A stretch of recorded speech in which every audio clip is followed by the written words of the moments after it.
We've got $1 million up for grabs in the Juvenile Turf Sprint.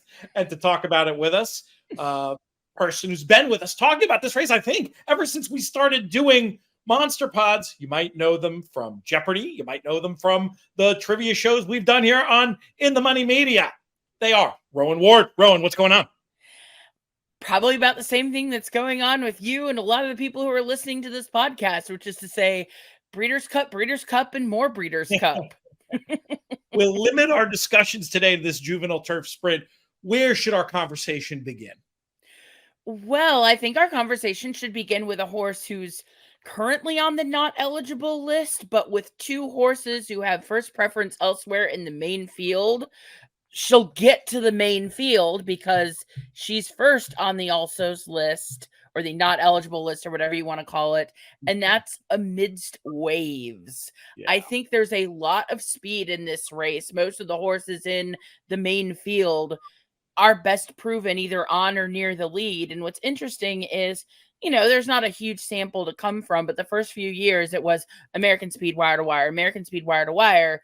Last year, it wasn't. Like last year, it fell apart and you had horses coming from the back. And I think this year's could set up pretty similarly to that.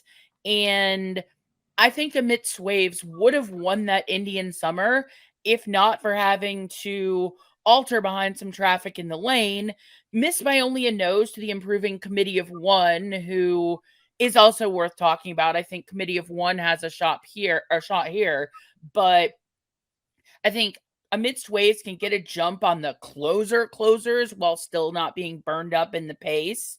And I think it's going to be a price. George Weaver has a few really nice turf sprinters this year, and this isn't the one who went to Royal Ascot. This is the one who's drawn in from the alsos.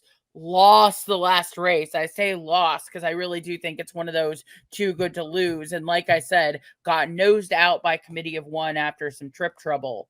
That said, Committee of One, I think, fits pretty well too. A big question I have about Committee of One is I don't love the cut back to a flat 5. That Indian Summer was 5.5. And I like Amidst Waves at 5 a little better than Committee of One, who I think I'd like better more at 5.5, 6, something like that. As far as other horses, like the favorite is probably going to be Big Evs, who's a class, but European speed, and how often is that really going to make it over American speed? You look at the previous juvenile turf sprints and even look at Royal Ascot races when American speed goes, and American speed knows how to hit the gas and go in a way that a lot of the European speed doesn't quite. So I see kind of an underlay with Big Evs. Crimson Advocate, who won at Royal Ascot, more speed, but again, lots of speed this race. And horse hasn't run since Royal Ascot. So was, is obviously a quality horse, was a divisional leader in June, but 4.5 months is forever in 2-year-old time. That's exactly right. And, if you're looking at a speed horse, the one I find a little more interesting is Slider. He is West Coast speed in a race with a lot of pace, but he's shown he can fight up front. He even broke his maiden in more of a stock and pounce sort of way than just like hit the lead and go. So he's in good form. He's local. He's got a little bit of a tactical gear that he's shown. So if you're going to throw a speed horse in, I don't know. I have a little bit of a type. I do really like Jimmy Creed's sprinting on turf, and I think Slider's another nice one in that mold. Handles 5. It's proven to be tactical, so he's the speed I'd throw in. And then if you want to go a little deeper with anybody, just kind of sprinkle in those trifectas, superfectas, maybe Pearls and Rubies. I don't love Aidan O'Brien's record in the juvenile turf sprint, but I think she's one who can kind of get a setup and run in for one of those lower pieces late. And if it goes deeper down that not eligible list, one horse I'm really keen to draw in, particularly for those, exotic horses, is we're going back to the Indian Summer here with Shards. He missed by a neck in that Indian Summer. Seems like I think Indian Summer is probably going to turn out to be a key race here, just because those top 3 horses in that race have the right running style for this race. So assuming that Shards doesn't get into the main field because everybody and their mother who has early speed defected, he could get a piece if he gets in. When looking at this race, obviously, as you pointed out, George Weaver has an extremely strong hand. You make a great case about amidst waves, maybe having this race run to suit.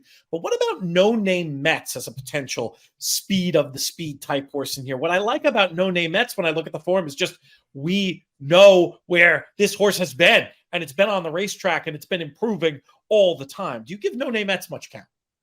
Oh, I think No Name Mets is one of the better speed horses. I mentioned Crimson Advocate just in the context of a horse who's going to take a lot of money because of the name Royal Ascot. But if you want to throw a speed horse in there other than Slider, there's definitely an argument for No Name Mets. And I think he's certainly going to be more of a price than Crimson Advocate, and maybe even more of a price than Slider, because you look at the races and it's like the Tyro, the Rosies, they're not, the like fancy graded level races. And he only ran 9th behind Valiant Force at Royal Ascot, but he's raced more recently than Crimson Advocate, and he is going to find speed. And, you can argue from his performance in the Rosies that he's another one who can battle and go on. So especially if the turf is playing very speedy, watch, obviously, there's only so much you can watch, but like if it seems to be playing very speedy in those days leading into Future Stars Friday, there's certainly an argument for No Name Mets being among the better of the speed here. Great stuff, Ron. Well, we appreciate you coming on, giving your high-level thoughts on the Juvenile Turf Sprint for another year, and we'll be on the lookout for more great content from you in the trivia realm and the horse racing realm. Thank you so much for having me. This was a lot of fun. Thank you so much for watching this video. If you want more great content, choose one of the videos you see on screen now, or go to our website, inthemoneypodcast.com. And for even more, check out inthemoneypodcast.com/plus.